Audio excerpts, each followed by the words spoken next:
in vendar se vrti. Nekoč sem tako kot Selem Sinaj v otroški globus položil osebne predmete, ga zaprl in zakopal. Nisem otrok polnoči, nisem otrok danes dovoljenih sanj. Včasih se res zdi, da smo iz take snovi kot sanje in da zares sanjajo samo tisti, ki preveč spijo. Mogoče smo zaspali na svojih lovorikah.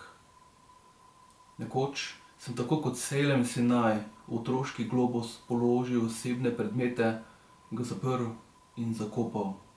Nisem otrok polnoči, nisem otrok 10-dnevne vojne, sem otrok ločitve. In v njej vem samo to, kar sta mi povedala sprta zakonca in od nevestinega mleka pijani svatje. Nekoč sem tako kot Selem Sinaj v otroški globus položil osebne predmete, ga zaprl in zakopal. Nisem otrok polnoči, nisem otrok 10-dnevne vojne. Od nje so mi ostali samo spominski drobci.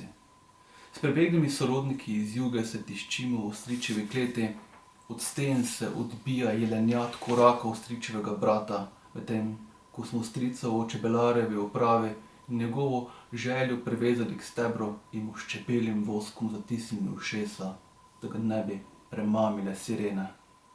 In v kotu teta šiva in para Murine obleke.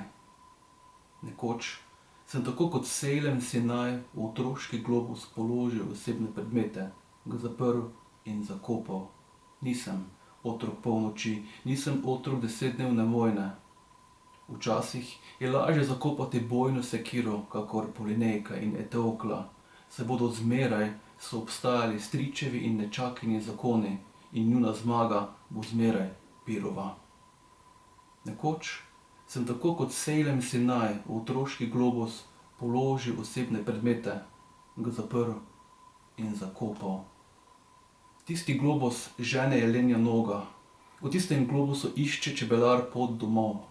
V tistem globusu se cedita sekiri med in nevestino mleko. V tistem globusu šiva in para Mura rokav. V tistem globusu so dovoljene sanje in nočne more. V tistem globusu so osebni predmeti jedro sveta.